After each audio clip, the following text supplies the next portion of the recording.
jemaat, para pendeta, majelis sinode, Pak Gubernur, Pak Bupati, dipersilakan menuju ke tempat peletakan batu pertama untuk memulai proses peletakan.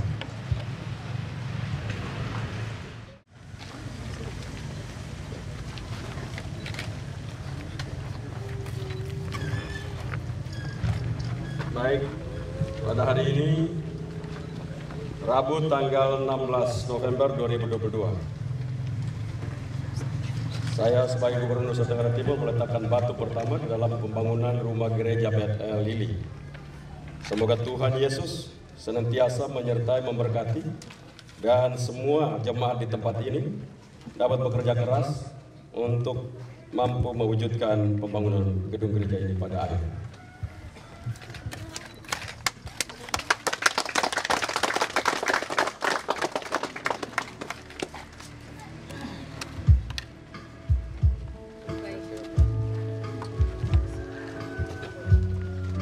Selanjutnya dilanjutkan oleh Bapak Wakil Bupati.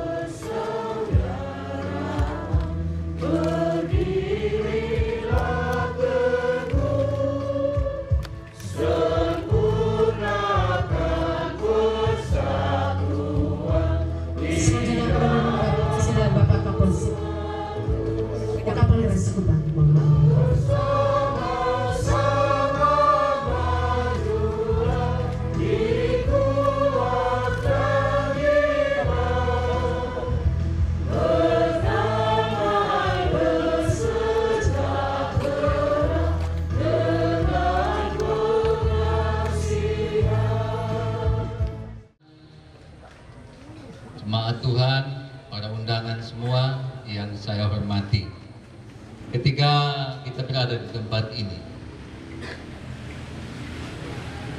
untuk sebuah pembangunan gedung gereja Bethel Lili, sebelum dan sesudahnya, baik itu peletakan batu pertama, bahkan sebaliknya sebelum dan sesudahnya, untuk pembangunan gedung ini berjalan sampai peresmian yang dimimpikan oleh jemaat Bethel Lili. Saya percaya bahwa ini melewati sebuah pergumulan panjang.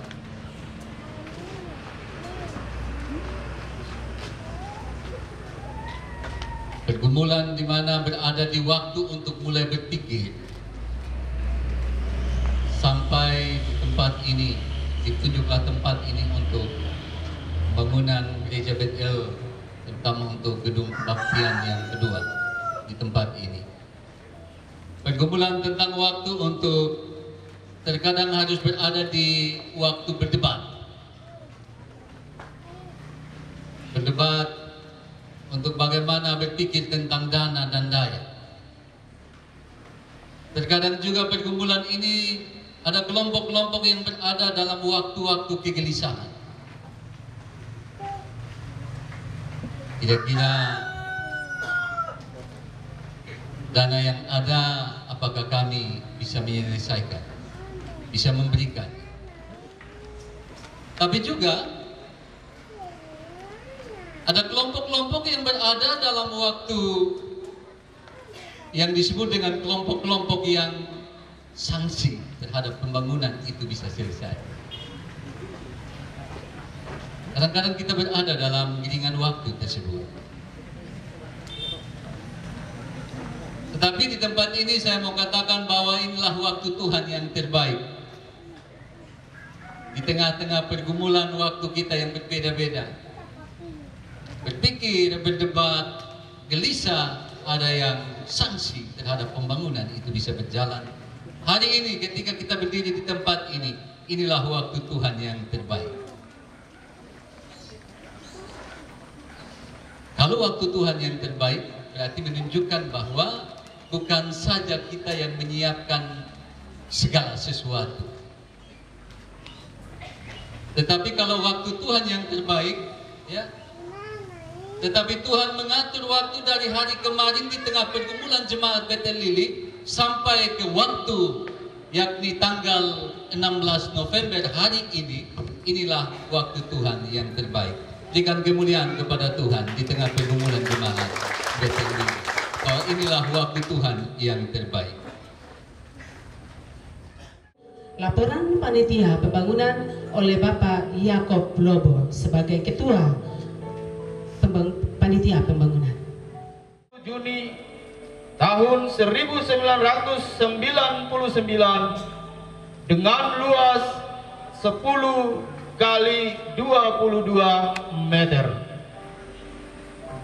Dan dari tahun ke tahun jumlah jemaat Bethel Lili terus berkembang hingga saat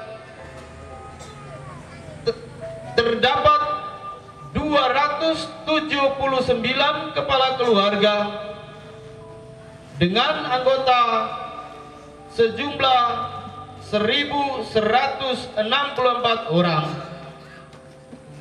Di sisi lain, kondisi gedung yang ada sudah tidak memadai dan memberikan kenyamanan bagi jemaat untuk berbakti karena sudah terjadi kerusakan pada beberapa bagian dan tidak mampu menampung jemaat. Melihat kondisi tersebut, maka pada persidangan jemaat Bethel Lili tertanggal 8 Juni 2019 menetapkan untuk membangun gedung kebaktian yang baru pada lokasi yang lebih luas dengan ukuran 18 meter kali 30 meter. Angka Romawi 2 tujuan. Yang pertama, merealisasikan keputusan persidangan jemaat pada tanggal 8 Juni 2019 tentang pembangunan gedung kebaktian yang baru. Yang kedua, tersedianya gedung kebaktian yang layak dan memberikan kenyamanan bagi jemaat untuk beribadah. Angka Romawi 3. Total dana yang dibutuhkan untuk pembangunan gedung kebaktian yang baru dengan ukuran 18 meter kali 30 meter sebesar 4.530 juta rupiah. Adapun sumber dana yang akan mendukung pelaksanaan pembangunan gedung kebaktian yang baru antara lain: yang pertama, persembahan wajib jemaat setiap bulan sesuai dengan kategori penghasilan setiap bulan 1.560 juta rupiah. Yang kedua, kolektif pembangunan dalam setiap kebaktian minggu 1.430 juta. Kas jemaat 50 juta rupiah dan usaha dana 1.190 juta rupiah.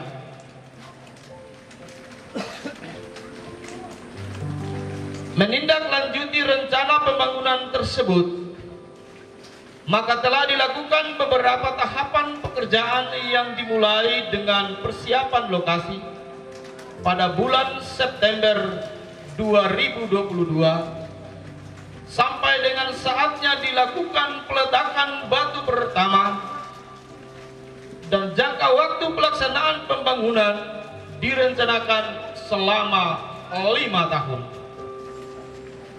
Yang keempat, penutup. Demikian laporan ini dibuat agar dapat memberikan gambaran kepada semua tamu undangan dalam kesempatan yang sangat diberkati ini. Besar harapan kami, Bapak, Ibu, Saudara-saudari, terus mendukung kami, baik itu secara moral, material, terutama doa bagi kita. Dan akan dapat kami menyelesaikan pekerjaan mulai saat ini sampai tuntas dalam takut dan taat kepada Tuhan Sang Pemilik Gereja.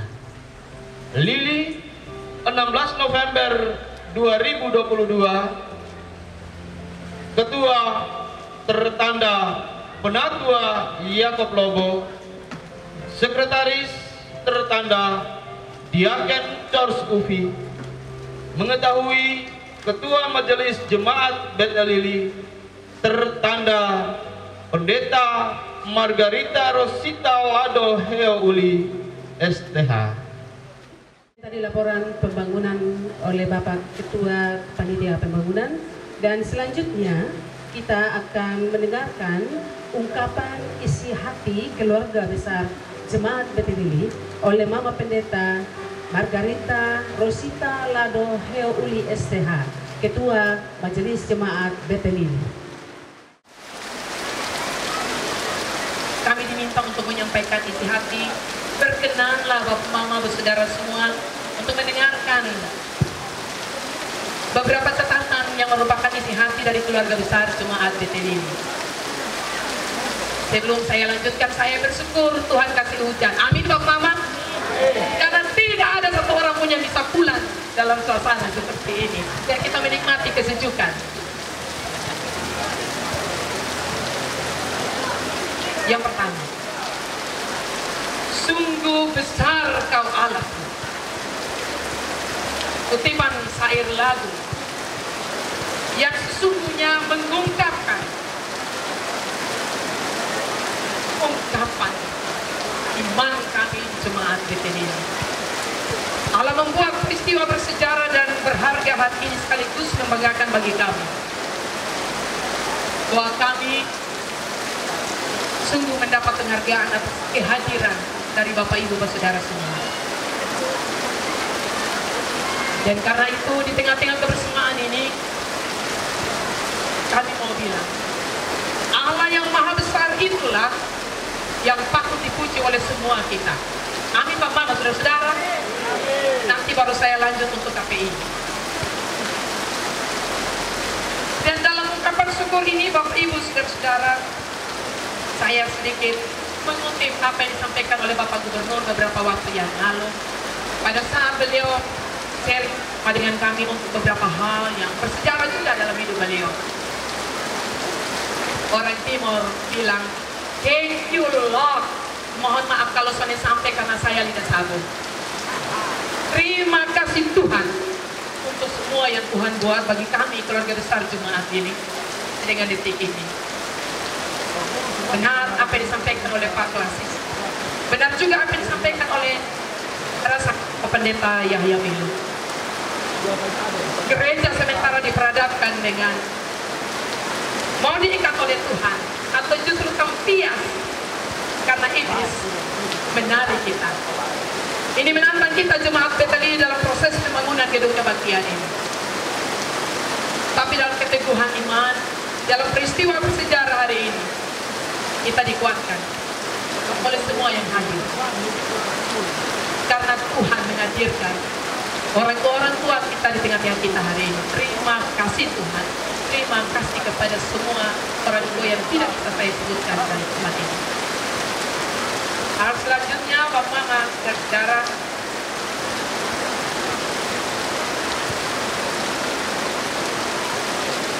Bapak Ibu saudara, ungkapan hari ini terinspirasi dari percakapan dengan Bapak Gubernur. Kalau di FB ada istilah colek. Pada saat kami audiens beberapa waktu yang lalu, Bapak Gubernur yang mencolek kami sebagai gereja. Wah, itu dananya besar. Jangan sampai gerejanya sibuk membangun fisik, tapi lupa membangun manusia. Terima kasih Bapak untuk support bagi kami, untuk colekan bagi kami, Untuk kami tidak menjadi orang yang kiri hanya sibuk dengan membangun bangunannya, tapi mengabaikan orangnya. Sedikit kami berbagi kepada Bapak Ibu Saudara semua. Saya mau mengutip lagi ini Bapak Gubernur, mohon izin Bapak. Bapak Ibu, saya pikir pikiran-pikiran bijak yang berhikmat perlu dipublikasikan. Amin. Beliau bilang, kalau mau berubah, dibutuhkan kecerdasan, dibutuhkan kepedulian, dan dibutuhkan keberanian. Saya tambah satu, mohon izin Bapak. Kalau sudah cerdas, sudah peduli, sudah berani, juga butuh kekuatan alias tahan banting. Bapak, Jemaat Betel Lili sementara mengasah kecerdasan sosial lewat satu hal yang sangat sederhana bagi kami untuk menumbuhkan kepedulian. Mohon izin, mungkin sedikit Bapak Ibu, ada satu rumah kecil berwarna hijau. Boleh saya pikir penghuni baru. Ada yang duduk situ, saya pikir penghuni baru Bapak. Bangunan yang sangat sederhana ini Bapak Ibu Saudara semua, ini sesungguhnya salah satu wujud kami sementara membangun manusia untuk cerdas, untuk peduli, berani melakukan perubahan. Di dalamnya dihuni oleh seorang nenek yang sudah sangat renta, yang kurang lebih 30 tahun ada di tengah-tengah keluarga besar ini mulai dari kilometer 40. Dan dalam kurun waktu 30 tahun ini beliau berdomisili pindah-pindah. Beliau tinggal di emperan-emperan dapur dari orang-orang sekitar. 3 tahun lebih beliau sudah ada di tengah-tengah persekutuan jemaat Betel Lili di rumah yang sangat sederhana ini. Itu bentuk, salah satu bentuk kami membangun manusia di Lili yang tidak hanya pintar membangun gedung kebaktian, tapi juga pintar, cerdas untuk membangun kecerdasan sosial, peduli, berani melakukan perubahan. Pada tempat yang pertama tentunya segala puji syukur hormat bagi Tuhan bahwa kita masih diberikan kesempatan untuk kita boleh hadir di tempat ini bersama-sama meletakkan batu pertama untuk pembangunan gereja Betel. Saya perlu sampaikan kepada Bapak Ibu Saudara sekalian bahwa sepanjang saya menjadi wakil Bupati Kupang, mungkin sudah lebih dari 20 kali saya mendampingi Bapak Gubernur untuk peletakan batu pertama dan peresmian gereja. Jadi ini sesuatu yang luar biasa. Kita Kabupaten Kupang ini menjadi fokus, menjadi perhatian begitu tinggi dari Bapak Gubernur untuk kita di Kabupaten Kupang.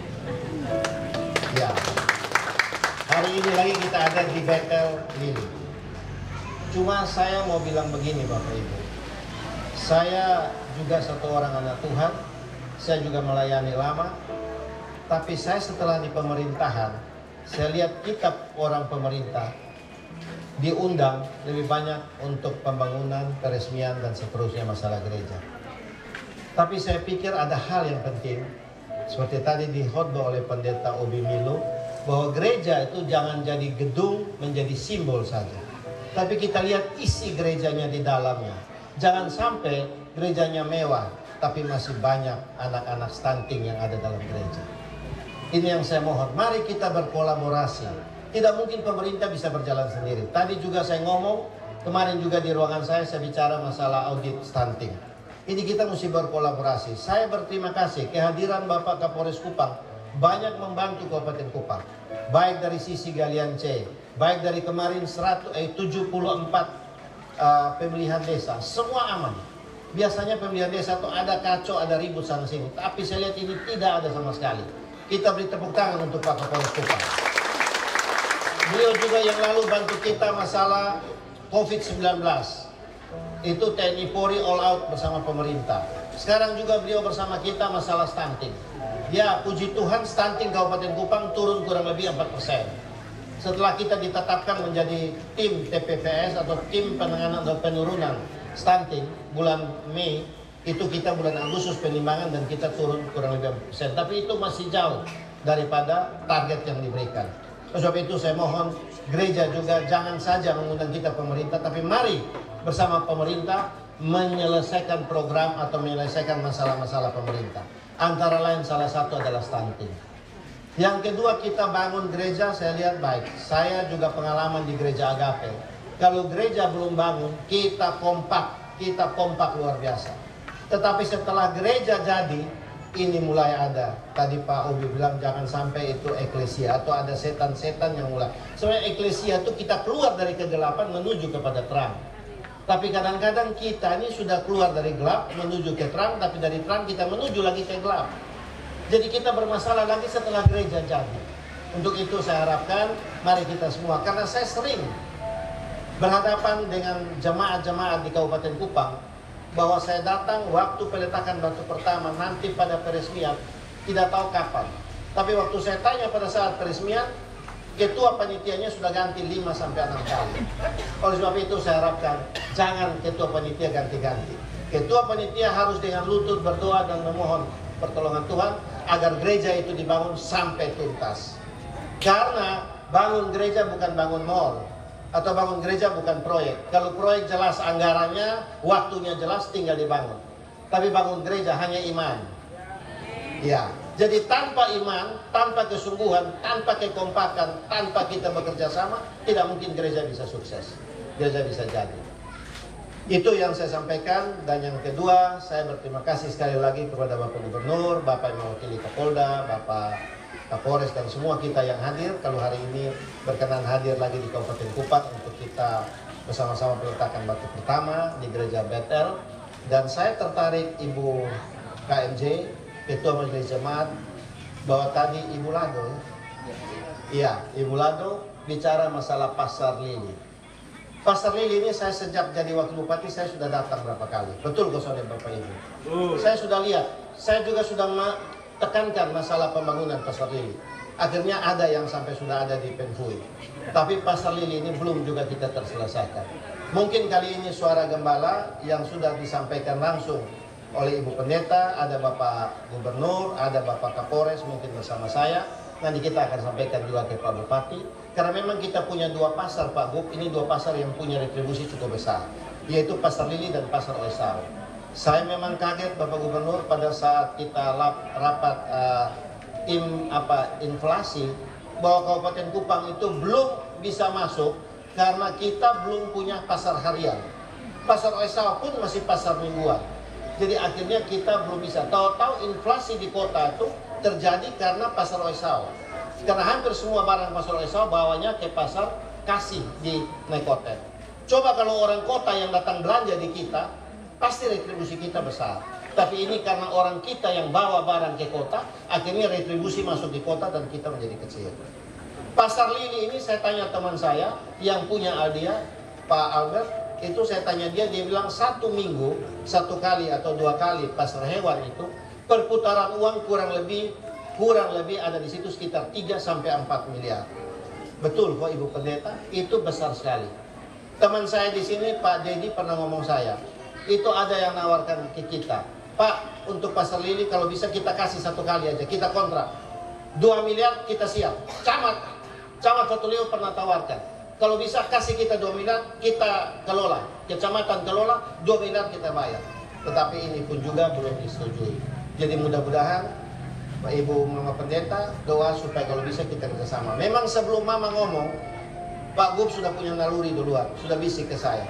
Pak Gub bilang itu gereja lama itu ada dekat Pasar Lili. Coba dimanfaatkan itu, maka ada pemasukan untuk jemaat di sini dan menjadi satu sumber. Ya. Jadi memang kalau kita omong dengan Pak Gub ini kita belum ngomong, beliau sudah pikir duluan, sudah tahu duluan. Ternyata habis beliau ngomong, Ibu ngomong. Saya hati situ cuma senyum-senyum. Ikatan batin Bapak mohon izin. Kenapa? Ikatan batin Bapak. Tapi kok ikatan batinnya khusus Pasar Lili ya?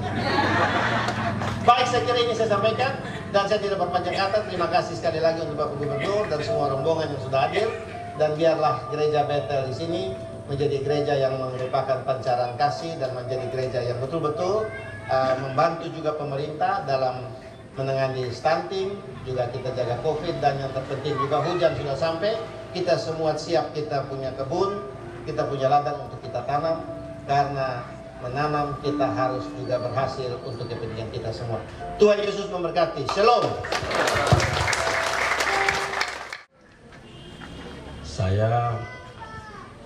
setiap kali undang ke gereja itu bukan berniat datang untuk ini, tapi datang supaya kita diskusi. Karena saya melihat Nusa Tenggara Timur, khususnya Pulau Timur ini, kenapa tidak bertumbuh, terkhusus Kabupaten Kupang. Karena kita bicara, tetapi kita tidak pernah kerjakan apa yang kita bicara. Atau kita bicara, tapi kita tidak tahu apa yang kita bicarakan, dan kita tidak tahu apa yang harus dikerjakan. Saya saat jadi gubernur, saya sadar itu. Begitu jadi gubernur pertama kali, saya rapat dengan seluruh staf. Coba bagaimana cara kerjanya, laporan mereka, kita lakukan kolaborasi Bapak. Ini untuk ini, saya dalam hati. Ini orang hebat begini. Kenapa kita bisa salah ya? Hebat. Jelaskannya luar biasa. Saya angguk-angguk luar biasa. Ya, pintar-pintar.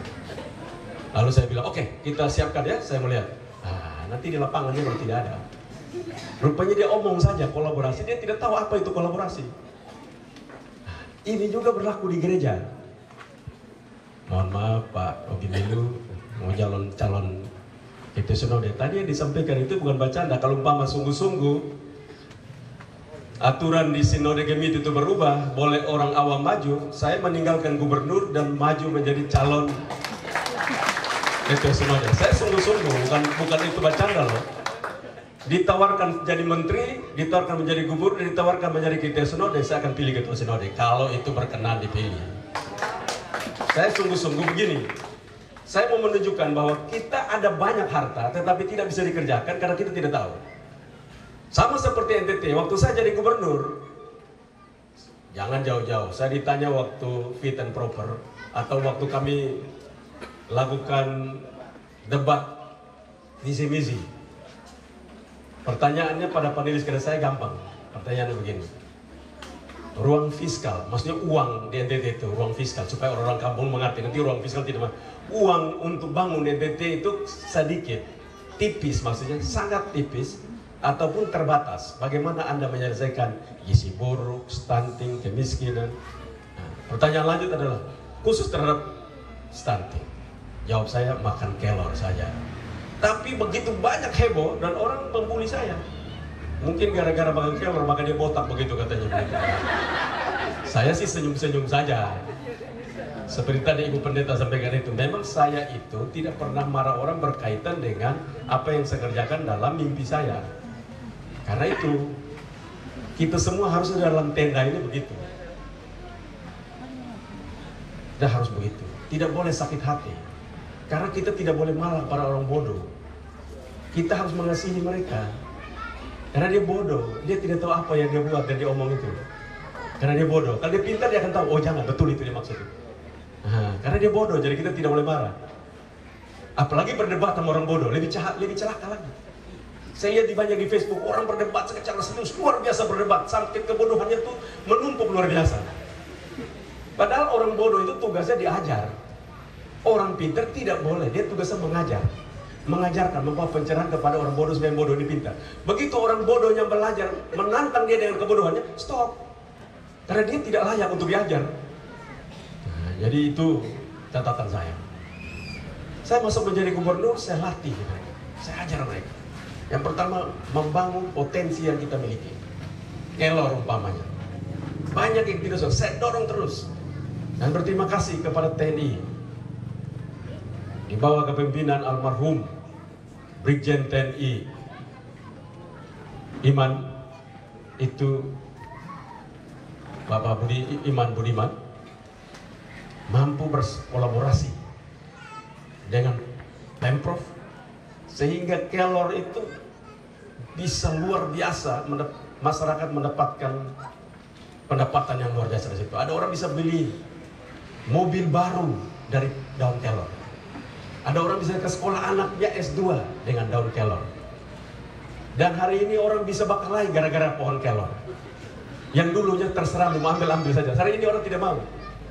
Orang bisa tembak-tembakan, pukul-pukulan hanya gara-gara pohon kelor. Itu harta kita yang tidak dikerjakan selama ini. Hari ini semua orang minum teh kelor. Belum pernah ada orang minum teh kelor di NTT. Atau ada yang bikin? Tidak ada. Tidak ada orang datang rumah orang minta ini teh kelor. Minum, ini minuman yang sangat luar biasa. High protein, bagus buat kamu, mengurangi kamu punya masalah gizi buruk dan stunting. Saya masuk Nusa Tenggara Timur jadi gubernur 2018, stunting NTT itu 42%. Hari ini walaupun kerjanya pemalas para bupati kerja pemalas turun kecil-kecil 4%. Bukan gak bangga 4%, padahal kalau kerja ada yang kerja bisa turun 10%. Ada yang turun 10%. Ada kabupaten yang kena push setiap hari, maki tiap hari, dia turun 10% turun langsung. Bisa kita lakukan. Yang hari ini total seluruh NTT 17,7% stunting. Itu tidak prestasi karena masih ada sekitar 80.000 anak dalam keadaan bahaya. Jadi itu bukan hal yang luar biasa sampai dia nol. Itu harus pekerjaan kita. Jadi kita jangan bangga kita turunkan orang mati, orang stunting. Tidak boleh bangga. Itu kita harus terus. Jadi saya telah menurunkan stunting. Bukan berarti kita harus bangga. Kita tepuk tangan, kita terus. Nah, masih banyak orang mau mati. Nah, masa kita tepuk tangan di antara lagi orang mau mati itu. Jadi itu, karena itu memang kita terus dorong. Potensi NTT itu luar biasa terus Kabupaten Kupang ini. Besok saya akan panen bersama Menteri KKP ikan di Monansila, Semal. Kita akan panen 15 ton. Dalam sejarah orang NTT belum pernah ada yang berhasil untuk budidaya kakap kerapu, belum ada. Tapi kita punya laut kita, teluk-teluk kita begitu luar biasa. Tapi tidak ada yang kerja. Kenapa? Dia tidak tahu. Atau dia tahu tapi dia tidak bisa kerja yang apa dia tahu. Itu yang saya bilang, orang pintar itu tahapannya 3. 1, pintar membaca. Anak kita kalau pintar membaca, pulang sekolah kita bilang orang-orang di tangan, siapa anak pintar Bapak? Pintar apa Bapak? Anak pintar membaca. Nah, nanti dia naik lagi. Yang kedua, dia ingat apa yang dia baca. Nah, ini sudah nomor 2 sudah naik. Rata-rata yang begini sudah masuk SMA, kuliah. Pintar apa, ingat apa yang dia baca. Lalu yang ketiga tahapan ini. Yang ini yang tidak ada. Termasuk di gereja tidak ada. Mohon maaf kalau begitu, jangan marah saya bilang begitu. Kerjakan apa yang dia baca dan dia ingat. Dia tidak sanggup. Dan itulah kenapa kita miskin hari ini. Kita tidak mampu mengerjakan apa yang kita baca dan kita ingat. Contohnya baca. Banyak. Begitu banyak kita punya sarjana perikanan. Banyak sekali. Budidaya. Dokter budidaya di NTT banyak. Ketemu, apa sarjana? Saya dokter Bapak. Oh, dokter apa? Dokter budidaya ikan. Oh, ikan apa? Ikan laut apa? Saya belajar. Oh, berapa banyak sudah ikan kau budidaya? Oh, tidak ada. Nah, ya, dia hanya sampai baca, dia belajar baca dan belajar ingat apa yang dia baca. Makanya saya bilang jangan dengar kalau kau lihat orang dokter itu belum tentu dia pintar. Lawan dengan orang yang bikin tenun dan ini lebih pintar. Ini lebih pintar daripada dokter yang hanya sekolah ingat apa yang dia baca itu. Ini apa yang dia ingat, diajarkan, dia ingat dan dia bikin. Ini loh tandanya. Ini bukti iman ini namanya. Ini bukti iman. Jadi jangan ngomong iman kalau tidak tahu ini iman ini. Nah, ini iman ini. Nah, jangan yang lain itu bukan. Ini iman. Iman itu adalah membuat sesuatu yang tidak ada itu di kepala yang tidak ada itu tidak lihat menjadi ada dan bisa dilihat dipakai hari ini. Itulah iman. Jadi kalau omong-omong saya tidak jadi, tidak ada iman. Baik saya beriman, bikin apa selama ini? Tidak ada. Ya sudah, saudara iman itu. Saudara bikin apa mau bilang iman ada dulu. Udahlah, cukup sudah. Nah karena itu memang tantangan kita begitu luar biasa. Dan saya hadir di mana-mana saya ingin mendorong itu terus. Hari ini kelor kita salah satu kelor terbaik. Sementara ikan kita menguasai juga pelan-pelan kalau kita dorong dan ini menjadi kerjaan bersama. Kerja bersama. Saya tadi menyanyi itu barang kerja bersama. Saya bilang ini dong omong menyanyi dong pintar betul. Kerja bersama-sama. Kerja saya. Oh menyanyi untuk kerja bersama. Dia menyanyi dia bisa. Waktu suruh dia kerja bersama-sama. Kau saja. Saya pinggiran tahu. Jadi itu tadi saya bilang kita perlu bicara. Kalau bisa kita kerja bersama-sama, kolaborasi yang Tuhan Yesus maksudkan. Aku di dalam kamu, kamu dalam aku dalam Bapa, Bapa dalam aku. Itu kolaborasi luar biasa. Karena itu Tuhan paling benci orang kerja sendiri. Dia lihat aja, tidak suka. Jadi jangan masuk gereja semangat terus tapi kerja sendiri itu tidak. Lu lihat dia bukan untuk pemalas. Karena kerja kolaborasi. Kamu, akulah pokok anggur, kamu rantingnya, bapakku pengusahanya. Lihat kolaborasi langsung. Harus ada pengusahanya, bikin apa siap memang pengusaha. Jangan panen pengusaha tidak ada itu barang tidak laku-laku. Nah, sudah hebat betul itu. Nah, itu tantangan kita. Karena itu memang gereja harus terus. Saya selalu mendengar kalau di gereja masih menganut apa Pak Obi, Ecclesia Reformata Semper Reformanda. Harus berubah, dalam perubahan itu kita berubah. Masa kita terus berubah? Bahkan menurut saya, mohon maaf ya, ajaran Calvin pun hari ini berubah di dalam sini. Menurut saya, Gemit sedang menentang Calvin dengan membangun rumah gereja luar biasa di antara orang-orang miskin. Mohon maaf Pak Obi. Karena itu menurut saya Gemit harus mampu berubah. Reformasi pertama adalah sinode harus reformasi. Mimpin pendeta akan datang menjadi kita saudara, cara berpikirnya berubah. Omongan ini kalian tidak suka, tapi saya harus bilang apa adanya. Saya manusia yang selalu berdiri untuk sampaikan itu. Pasti kalian banyak yang tidak suka saya. Tapi kalau sinode tidak pernah berubah, gambarannya masuk ke pemerintahan. Saya mengingatkan kenapa saya mau ke sinode, karena dari situ akan merubah pemerintahan.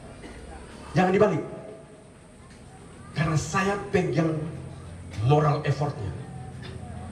Saya pegang itu.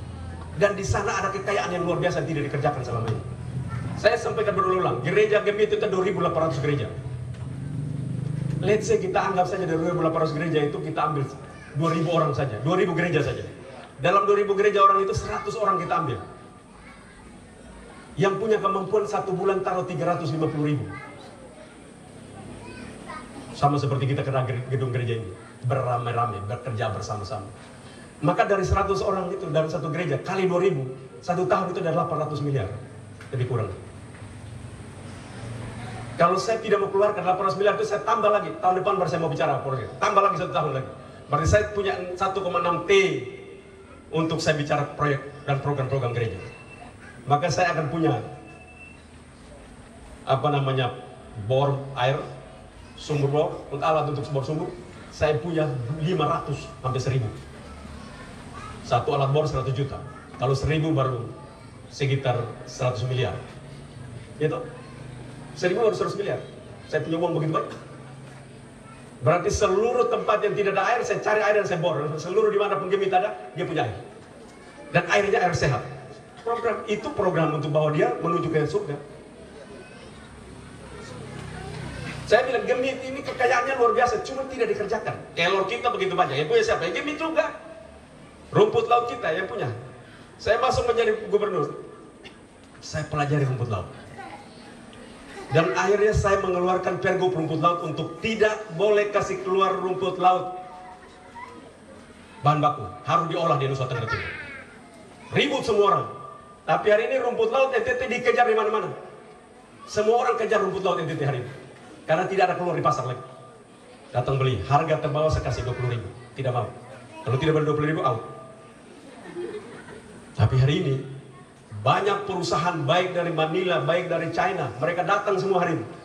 Ketemu gubernur untuk berinvestasi, ada sudah beli tanah, langsung taruh uang di Bank NTT. Saya bilang mana uangnya? Yang ngomong, saya tidak mau lihat orang lu kaya, taruh uang dulu. Berapa Bapak? Taruh yang lupa yang itu berapa? Sekian, saya mau lihat uangnya, mana uangnya? Lapor di Bank NTT, Bapak uang sudah masuk, oke, mulai sudah. Jadi kita jangan orang datang kasih tunjuk. Nah ini tahapan kita, kerja-kerja kita. Nah kerja-kerja ini yang kita belum punya. Kita banyak omong saja, kerja tidak ada. Kita sekolah anak, sekolah jauh-jauh tinggi-tinggi, dia pulang datang, nganggur di rumah kita. Karena itu memang tantangan berat buat provinsi ini. Bukan saja pada kecerdasannya, tapi bagaimana mengerjakan kecerdasan pun bermasalah. Kita banyak punya masalah. Hari ini saya selalu bilang, kalau kekuasaan itu membutakan kamu, buang kekuasaan itu. Daripada kamu pegang kekuasaan itu dan tidak berguna apa-apa. Karena itu, terima kasih buat semua yang hadir di sini. Kita bergembira, tapi sekali lagi, tugas kita adalah membangun diri kita dan membangun sesama kita. Itulah yang diinginkan oleh Tuhan, dan tentunya Tuhan sebagai pemimpin yang mengguidance kita di dalam seluruh langkah hidup kita. Shalom. Salve. Wassalamualaikum warahmatullahi wabarakatuh. Om Santi Santi Santi Om. Nama budaya, salam kebajikan. Terima kasih. Baik, kita akan melanjutkan kegiatan kita. Sebelum kita ramah tamah, ada kegiatan namanya lelang. Mungkin sejak kita masuk tadi di arena ini, kita ada melihat bahwa ada tiang-tiang yang tertancap dengan dihiasi oleh sarung-sarung atau kain-kain tradisional dari berbagai daerah.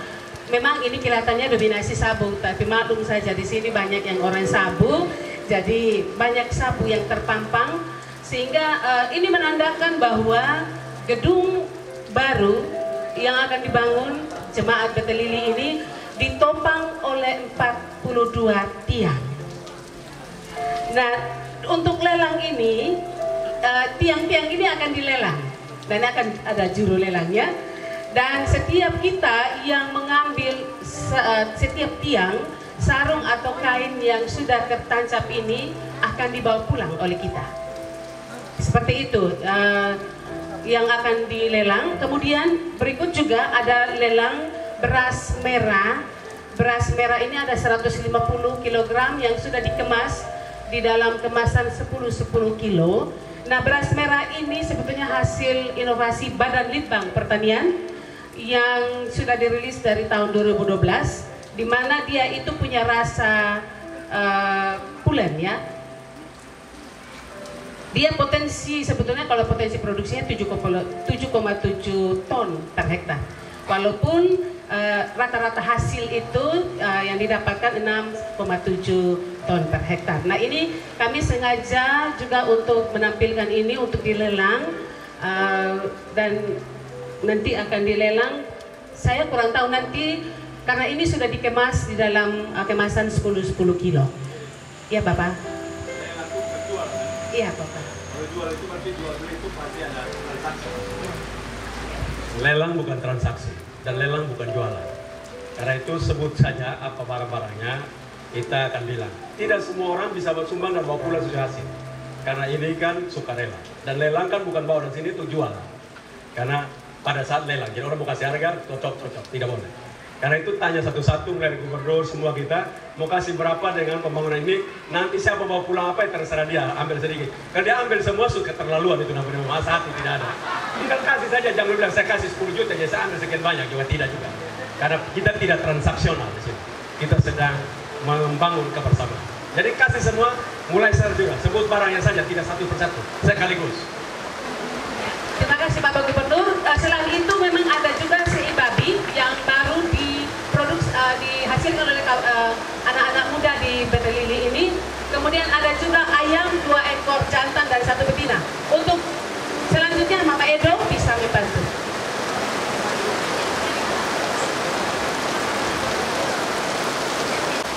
Kami tawarkan,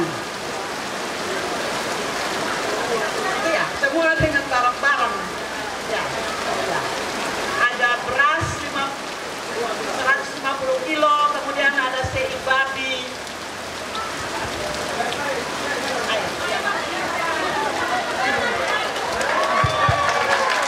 Daripada lelangnya lama-lama, kita setengah mati bayar. Begini, ianya Bapak Gubernur dan semua yang ada di sini, mulai sudah, nanti gubernur terakhir. Wakil Bupati Kupang, berapa? 10 juta, ditulis 10 juta.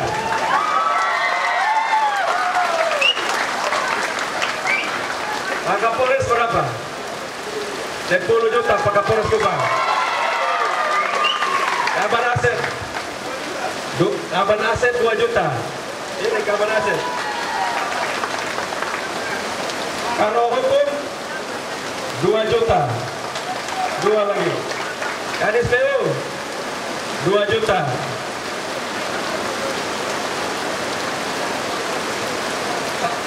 Dan 1 juta dari Kepala Kantor Agama Kabupaten Kupang. 1,5 juta Kepala Kantor Agama 1,5 juta. Nama jangan salah tulis supaya kita tagih orang salah. Kadis Lingkungan Hidup 2 juta.